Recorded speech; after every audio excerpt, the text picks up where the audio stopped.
New 6 is brought to you by this station and by the Northwest Ohio Educational Technology Foundation. Today on New 6, we'll meet a very talented lady. We'll also visit a different kind of fair. And we'll see how computers have taken over the farm.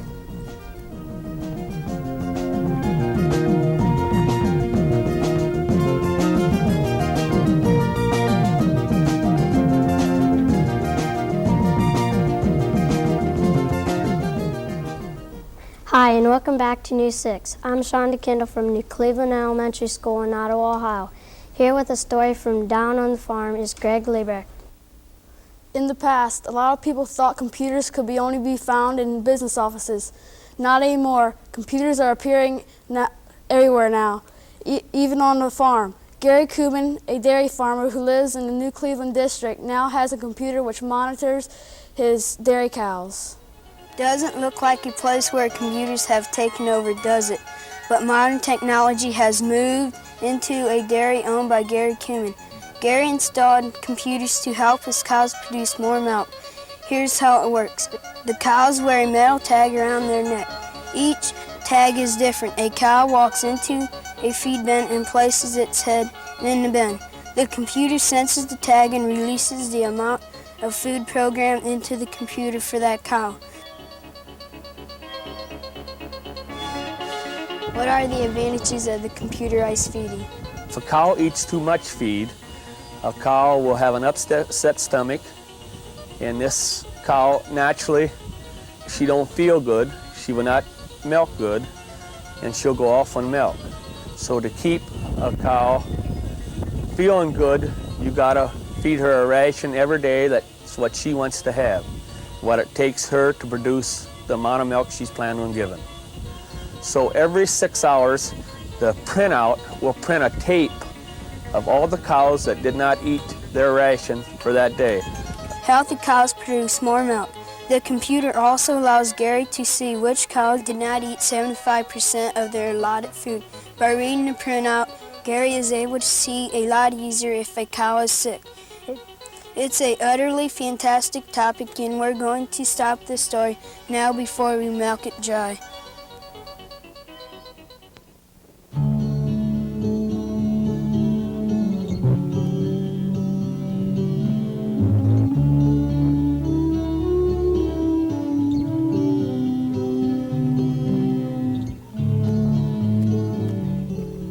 This week's show is produced by Kay Brown's 6th grade class from New Cleveland Elementary School, located in Miller City School District. Miller City is located in Putnam County, about 10 miles northwest of the city of Ottawa. Miller City was founded in 1890, and the population of Miller City New Cleveland School District is a little over 1,800 people. Now here's Jackie Brown with a story that is a fair game for everybody. There is no law that school says has to be boring than take place in the classroom all the time. Sometimes learning can take place at science fairs. One such science fair was recently held at New Cleveland Elementary School. Not all fairs have roller coasters and cotton candy. New Cleveland Elementary holds an annual science fair to help kids learn more about science. 6th grade students are required to write a 6-page report on an area of science they'd like to study. The students must then draw a poster and build either a model of their topic to provide visual support or present an experiment that others can attempt themselves, like Dale Liebeck, who showed us how to build a thermometer. Right here are 2 thermometers that I have done for my science project.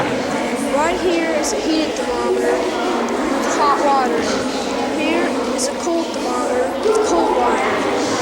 As you can see, the hot thermometer is going up with the liquid in it, but the cold thermometer is not. This is an experiment. I'd like to show how static electricity works. I comb my hair, and it charges the comb with static electricity. I place it by the pile of papers, and it attracts papers to the comb. Some of the projects that were turned in this year were done in astronomy, in agriculture, biology. We even had some interesting ones done on abortion and also on the fetus of the human body. The projects will be judged by the county personnel, and they are judged on creativity, originality, and also how much the child's research they have done with the project. The science fair is a great way to get kids interested in learning, but I still wouldn't mind having the roller coasters and cotton candy.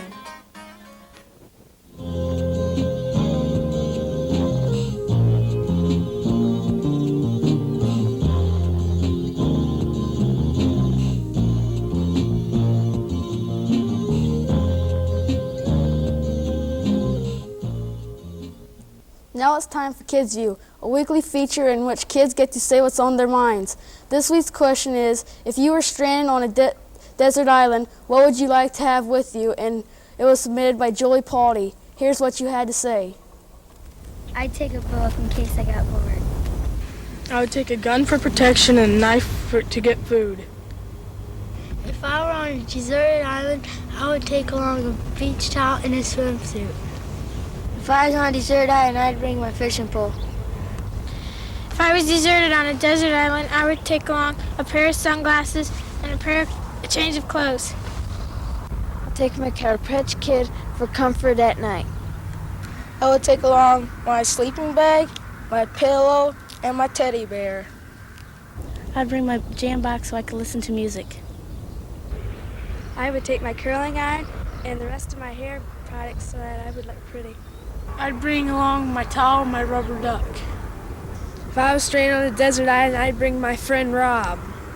I'd take along my baseball equipment because it's my favorite sport. Many people have simple objects around the house whose appearance could be lightened up with a touch of paint. Wilma Egret is just the person to talk in order to find out how to dress these objects up. Wilma is a toll painter. Not all painting is done on canvas. Toll painting involves painting on objects such as crosscut blades and suds. Wilma Ancrott, a New Cleveland area resident, is an excellent toll painter whose work is admired by many. Originally, toll painting meant painting on tin, but it's come a long way from many years ago in Europe when people started doing their own, and now it's just decorative painting. What items do you paint on? Some of the unique things I've painted are crosscut saw blades, round saw blades. I've painted a collection of ducks for myself as well as for other people. I've painted M&M houses that dispense M&Ms for kids, and I've painted toy boxes. I enjoy toll painting because I like to take things and make them with my hands, make something out of nothing. It's an expression of yourself. In her home, Wilma has over 80 different examples of her work. Many of my objects go to craft sales. I paint for relatives and friends. And the things that I really like and spend a lot of time on that I don't want to give away, I keep. Wilma can toll paint anything, giving boring objects a personal touch of a superior painter.